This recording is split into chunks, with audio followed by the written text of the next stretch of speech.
ശൂദ്ര വിഭാഗത്തിന് പക്ഷേ ക്ഷേത്രത്തിൽ കയറാനുള്ള അവകാശമുണ്ട് എന്നല്ലാതെ ക്ഷേത്രത്തിലെ ആചാരത്തിന്റെ ഭാഗമായിട്ട് പങ്കാളിയാവാൻ വേണ്ടി പറ്റില്ല, മണി തൊടാൻ പറ്റില്ല. ആ ഘട്ടത്തിലാണ് കൃഷ്ണപിള്ള ഗുരുവായൂർ സത്യാഗ്രഹത്തിന്റെ ഒരു ഘട്ടത്തിൽ സത്യാഗ്രഹ സമരം ഇങ്ങനെ കുറെ ദിവസമായി നീണ്ടുപോവുകയാണ്. അതിൽ പങ്കെടുക്കുന്ന ആളുകളുടെ എണ്ണം കുറഞ്ഞു വരികയാണ്.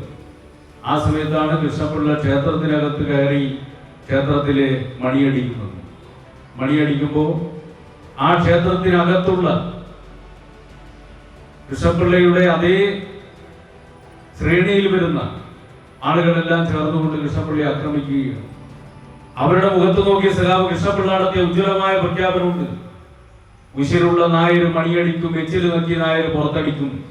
കേരളത്തിൽ കമ്മ്യൂണിസ്റ്റ് പാർട്ടി കെട്ടിപ്പടുക്കുന്നതിലും അതുപോലെ തന്നെ നവോത്ഥാന പ്രസ്ഥാനത്തെ വർഗബോധത്തിലേക്ക് ഉയർത്തിക്കൊണ്ടുവന്ന് വർഗ സമരത്തിന്റെ വഴിയിലൂടെ ജാതീയമായ അടിച്ചമർത്തലുകൾക്ക് വർഗപരമായ അടിച്ചമർത്തലിന്റെ ഉള്ളടക്കമുണ്ട് എന്ന് തിരിച്ചറിഞ്ഞുകൊണ്ട് നവോത്ഥാന പ്രസ്ഥാനത്തെ വർഗ സമരത്തിന്റെ വഴിയിലേക്ക് നയിച്ചിട്ടുള്ള മഹാനായ വിപ്ലവകാരിയായിരുന്നു സഖാവ് കൃഷ്ണപിള്ള.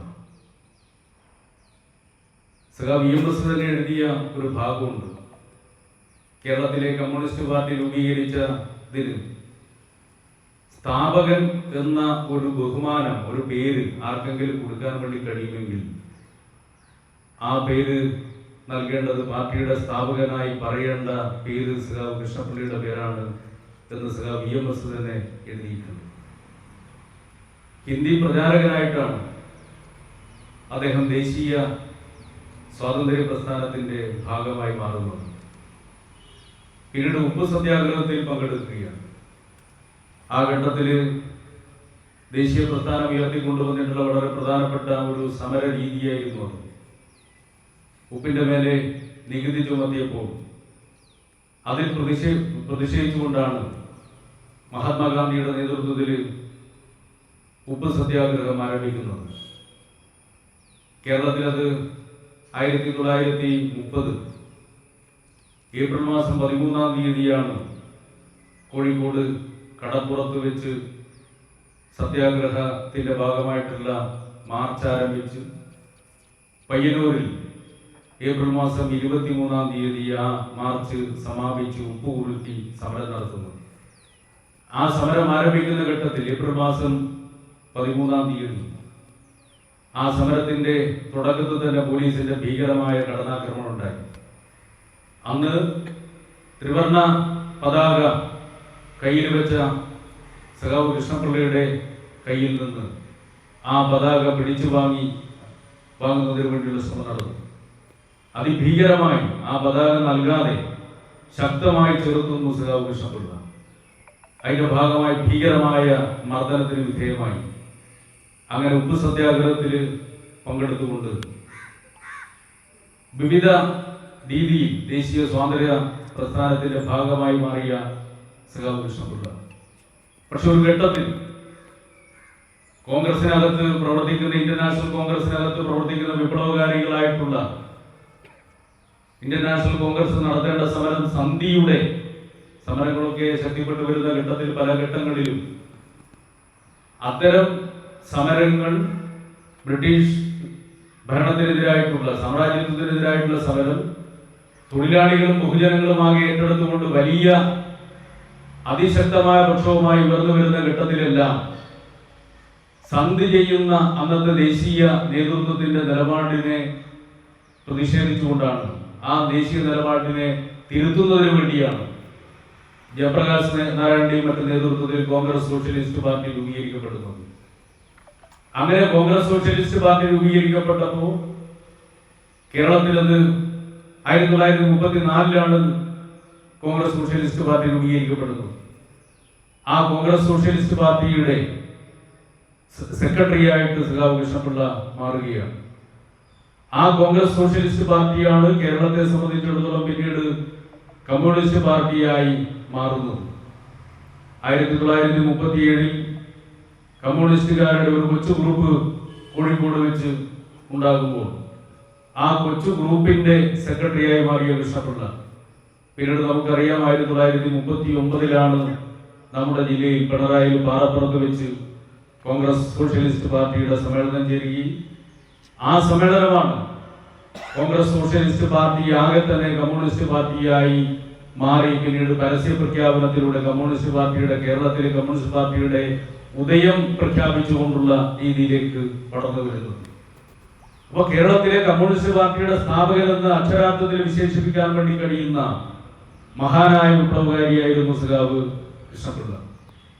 അദ്ദേഹത്തെ സംബന്ധിച്ചിടത്തോളം ദേശീയ സ്വാതന്ത്ര്യ പ്രസ്ഥാനത്തിന് മാത്രമല്ല, ദേശീയ സ്വാതന്ത്ര്യ പ്രസ്ഥാനത്തിന്റെ ഒരു ഘട്ടത്തിൽ സാമൂഹ്യമായ അടിച്ചമർത്തൽ വളരെ പ്രധാനപ്പെട്ട ഒരു ഘടകമാണ് എന്ന് തിരിച്ചറിഞ്ഞുകൊണ്ടാണ് ഐക്യോച്ചാടന സമരം ഉൾപ്പെടെയുള്ള മാർഗങ്ങളിലേക്ക് ദേശീയ സ്വാതന്ത്ര്യ പ്രസ്ഥാനം മാറുന്നത്, വളരുന്നത്. ആ ഘട്ടത്തിലാണ് ക്ഷേത്രപ്രവേശന സമരങ്ങളൊക്കെ ശക്തിപ്പെട്ടു വരുന്നത്. ഗുരുവായൂർ സത്യാഗ്രഹത്തിന്റെ കഥ നമുക്കറിയാം. ഒരുപക്ഷെ ജാത്യാചാരങ്ങൾ ഇന്ത്യയിൽ മറ്റേത് സംസ്ഥാനങ്ങളിലുള്ളതിനേക്കാൾ അതിഭയാനകമായ വിധത്തിൽ നടപ്പിലാക്കിയിട്ടുള്ള ഒരിടമായിരുന്നു കേരളം. തൊട്ടുകൂടാത്തവരും തെറ്റിക്കൂടാത്തവരും തെറ്റിയിൽപ്പെട്ടാലും ദോഷമുള്ളവരുമായ ജനത ജീവിച്ച നാട്. മുട്ടിന് കീഴെ മുണ്ടെടുക്കാൻ അവകാശമില്ലാത്തവർ,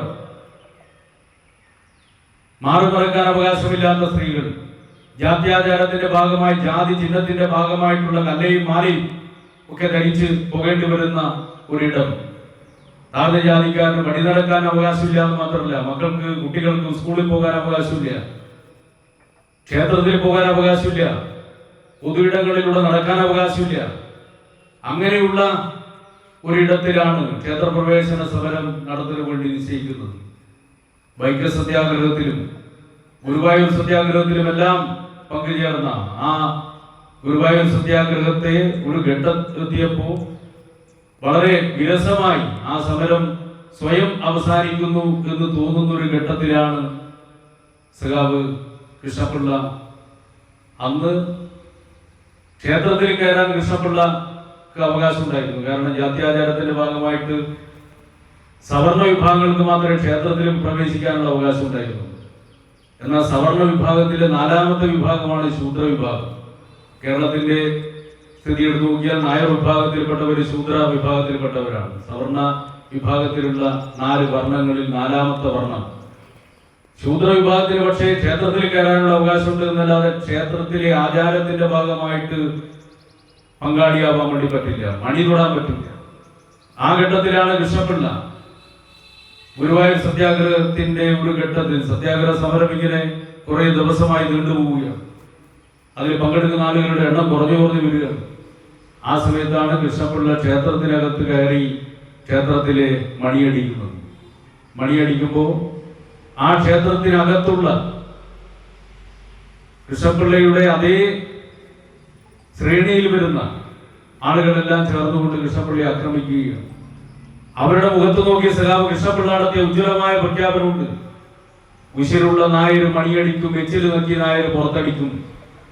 കേരളത്തിലെ ജാത്യാചാരത്തിനെതിരായിട്ടുള്ള അതിശക്തമായിട്ടുള്ള ഒരു കമ്മ്യൂണിസ്റ്റുകാരന്റെ, ഒരു പോരാളിയുടെ, ഒരു പുരോഗാമിയുടെ ഇടപെടലായിരുന്നു അത് എന്ന് നമുക്ക് എല്ലാവർക്കും അറിയാം.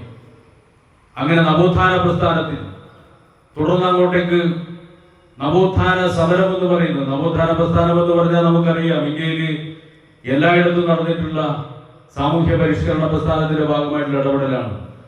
മഹാരാഷ്ട്രയിൽ ജ്യോതിബ ഫുലെയുടെ നേതൃത്വത്തിൽ, ഇന്ത്യയിലെ വിവിധ മേഖലകളിൽ അംബേദ്കറുടെ എല്ലാം നേതൃത്വത്തിൽ വലിയ സമരങ്ങൾ നവോത്ഥാന പ്രസ്ഥാനത്തിന്റെ ഭാഗമായിട്ട് നടന്നു എന്ന് നമുക്ക് എല്ലാവർക്കും അറിയാം. പക്ഷെ ആ നവോത്ഥാന പ്രസ്ഥാനത്തിന്റെ ഭാഗമായി നിരവധി സമരങ്ങൾ നടന്നെങ്കിലും ആ സമരങ്ങളുടെ ഭാഗമായിട്ട് ജാതീയമായ വിവേചനം സമ്പൂർണമായി നമ്മുടെ രാജ്യത്ത് ഇല്ലാതാക്കാൻ കഴിഞ്ഞില്ല എന്ന് നാം മനസ്സിലാക്കേണ്ടതായിട്ടുണ്ട്. ഇപ്പോഴും ജാതീയ ആചാരങ്ങൾ, ജാതി വിവേചനങ്ങൾ രാജ്യത്തിന്റെ വിവിധ മേഖലകൾ നടക്കുകയാണ്. ഇപ്പോൾ കഴിഞ്ഞ 2 വർഷങ്ങൾക്ക് മുമ്പ് രാജ്യത്തെ ഒരു പ്രധാനപ്പെട്ട സംഘടന ഇന്ത്യയിൽ നടക്കുന്ന ജാതി വിവേചനത്തിന്റെ ഒരു കണക്കെടുത്തപ്പോൾ ജാതി വിവേചനം ഇല്ലാത്ത ഒരിടവും ഇന്ത്യ രാജ്യത്തില്ല. പക്ഷെ ജാതി വിവേചനം ഏറ്റവും കുറഞ്ഞ ഇടമാണ് നമ്മുടെ കേരളം.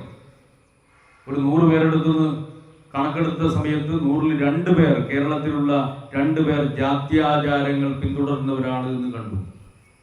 100-ൽ 2 പേർ എന്ന് പറഞ്ഞാൽ നമുക്കറിയാം, ഇടയ്ക്ക് ഒരു സർക്കാർ ഉദ്യോഗസ്ഥൻ, വളരെ മുമ്പാണ്, ഒരു 10-12 വർഷം മുമ്പാണ്, ഒരു സർക്കാർ ഉദ്യോഗസ്ഥൻ റിട്ടയറായി പോയതിനു ശേഷം വേറൊരാൾ വന്നിട്ട് അവിടെ കയറിയിരിക്കുന്ന സമയത്ത് ആ സ്ഥലത്ത് പൂജയൊക്കെ നടത്തി ചാണകം മെഴുകിയ കഥയൊക്കെ നമ്മൾ കേരളത്തിലും കേട്ടതാണ്. കേരളത്തിലുമുണ്ട് ജാതി വിവേചനം.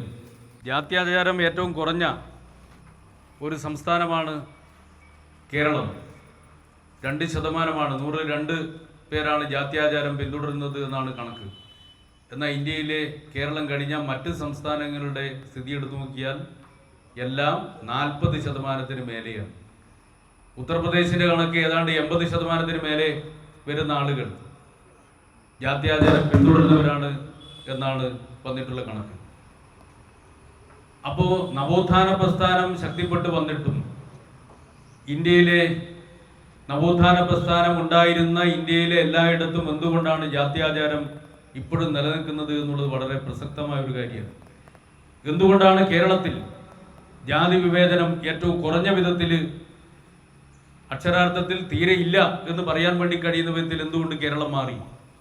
ആ ചോദ്യത്തിൻ്റെ ഉത്തരം ജാതീയമായ വിവേചനത്തിനെതിരായി ഉയർന്നു വന്ന നവോത്ഥാന പ്രസ്ഥാനത്തെ വർഗ സമരവുമായി കണ്ണുചേർത്തുകൊണ്ട്, ജാതീയമായ അടിച്ചമർത്തൽ എന്ന് പറഞ്ഞാൽ വർഗപരമായ അടിച്ചമർത്തലാണ് എന്ന് തിരിച്ചറിഞ്ഞുകൊണ്ട് തൊഴിലാളികളെയും കർഷകരെയും മറ്റ് അധ്വാനിക്കുന്ന ജനവിഭാഗങ്ങളെയും സംഘടിപ്പിച്ചുകൊണ്ട് വർഗ സമരത്തിലേക്ക് കേരളത്തിൻ്റെ സാമൂഹ്യ അവസ്ഥയെ വന്നതിൻ്റെ ഫലമായിട്ടാണ് ഈ മാറ്റമുണ്ടായത് എന്ന് നാം കാണേണ്ടതായിട്ടുണ്ട്. നവോത്ഥാന പ്രസ്ഥാനം ജാത്യാചാരങ്ങളെ പൂർണ്ണമായി ഇല്ലാതാക്കിയിട്ടില്ല. എന്നാൽ ആ നവോത്ഥാന പ്രസ്ഥാനത്തിന് തുടർച്ചയുണ്ടായിട്ടുള്ള വർഗസമരത്തിൻ്റെ വഴിയിലൂടെ നടന്ന ഇടങ്ങളിൽ ആ ജാത്യാചാരങ്ങൾ ഏറ്റവും കുറഞ്ഞ രീതിയിലേക്ക് മാറിയിട്ടുണ്ട് എന്നുള്ളത് കേരളീയ അനുഭവമാണ് എന്ന് നാം തിരിച്ചറിയേണ്ടതായിട്ടുണ്ട്. ജാതീയമായ വിവേചനം ഇന്ത്യ രാജ്യത്ത് ഏറ്റവും കൂടുതലുണ്ടായിരുന്ന സംസ്ഥാനമാണ് കേരളം. അതുകൊണ്ടാണ് വിവേകാനന്ദൻ കേരളത്തെ ഭ്രാന്താലയം എന്ന് വിശേഷിപ്പിച്ചത്. അപ്പോൾ അങ്ങനെയുള്ള ഒരു സംസ്ഥാനം ഇന്ന് രാജ്യത്തിന് മാതൃകയായി മാറിയിട്ടുണ്ടെങ്കിൽ, മനുഷ്യ ജീവിതത്തിൻ്റെ വിവിധ മണ്ഡലങ്ങൾ എടുത്തു നോക്കിയാൽ അതിലെല്ലാം 1-ാം സ്ഥാനത്ത് ഇടം പിടിക്കുന്ന വിധത്തിലേക്ക് കേരളം മാറിയിട്ടുണ്ടെങ്കിൽ അതിൻ്റെ കാരണം കൃഷ്ണപിള്ളയെ പോലുള്ള, കൃഷ്ണപിള്ളയുടെ നേതൃത്വത്തിലുള്ള ഉജ്ജ്വലമായ കമ്മ്യൂണിസ്റ്റുകാരുടെ ഉജ്ജ്വലമായ ഇടപെടലായിരുന്നു എന്ന് നാം മനസ്സിലാക്കേണ്ടതായിട്ടുണ്ട്. നവോത്ഥാനത്തെ തുടർന്ന് പുന്നപ്രയിലും വയലാറിലും കയ്യൂരിലും കരുവള്ളൂരിലും കാവുമ്പായിലും മുനയംകുന്നിലും പാണിക്കുന്നിലും പഴശ്ശിയിലും പായത്തും പെരളത്തും അതുപോലെ തന്നെ ഒഞ്ചിയത്തും എല്ലാം നടന്നിട്ടുള്ള ഉജ്ജ്വലമായ കർഷക സമരങ്ങൾ, ആ കർഷക സമരങ്ങൾ ഉണ്ടാക്കിയ 57-ലെ കമ്മ്യൂണിസ്റ്റ് ഗവൺമെൻറ്, ആ സർക്കാർ നടത്തിയ ഇടപെടലുകൾ, അതാണ് കേരളത്തെ കേരളമാക്കി മാറ്റിയത്. ആ നേട്ടങ്ങളാണ് ഈ കേരളം ഇന്ത്യക്ക് മാതൃകയാക്കി മാറ്റുന്നതിനു വേണ്ടി കമ്മ്യൂണിസ്റ്റുകാർ, ഇടതുപക്ഷ ഗവൺമെൻറ്റുകൾ തുടർച്ചയായി നടത്തിയ ഇടപെടലുകളാണ് കേരളത്തെ ഇന്നത്തെ തലത്തിലേക്ക് വളർത്തിക്കൊണ്ടുവന്നത് എന്ന് നാം തിരിച്ചറിയണം. ഇന്നിപ്പോൾ ആ നേട്ടങ്ങൾ ഇന്ത്യയുടെ നെറുകയിലേക്ക് കേരളത്തെ പിടിച്ചുയർത്തിയ നേട്ടങ്ങൾ, വിദ്യാഭ്യാസ മേഖലയുടെ, ആരോഗ്യ മേഖലയിലെ, അതുപോലെ തന്നെ മറ്റ് വിവിധ മേഖലകളിലെ നേട്ടങ്ങളെല്ലാം തകർക്കുന്നതിന് വേണ്ടിയുള്ള ആസൂത്രിതമായ നീക്കം നടക്കുന്നുണ്ട്. അത്തരം പശ്ചാത്തലത്തിൽ അതിനെല്ലാം പ്രതിരോധിക്കുന്നതിന് വേണ്ടിയുള്ള ഊർജമാണ് സഖാവ് കൃഷ്ണപിള്ളയുടെ ഓർമ്മ. തീർച്ചയായും ആ ഊർജം കൃഷ്ണപിള്ളയുടെ സഖാവ് എന്ന ഒറ്റ വാക്കുകൊണ്ട് നമ്മുടെ നാടാകെ അറിയുന്ന ഉജ്ജ്വലനായ വിപ്ലവകാരി, സാമൂഹ്യ പരിഷ്കരണ പ്രസ്ഥാനത്തിൻ്റെ നേതാവ്, ഇന്ത്യൻ സ്വാതന്ത്ര്യ സമരത്തിൻ്റെ നേതാവ്, കമ്മ്യൂണിസ്റ്റ് പ്രസ്ഥാനത്തിൻ്റെ അമരക്കാരൻ സഖാവ് കൃഷ്ണപിള്ളയുടെ ജ്വലിക്കുന്ന സ്മരണകൾക്ക് മുമ്പിൽ ആദരാഞ്ജലികൾ അർപ്പിച്ചുകൊണ്ട് ഞാൻ അവസാനിപ്പിക്കുന്നു. അഭിവാദ്യം.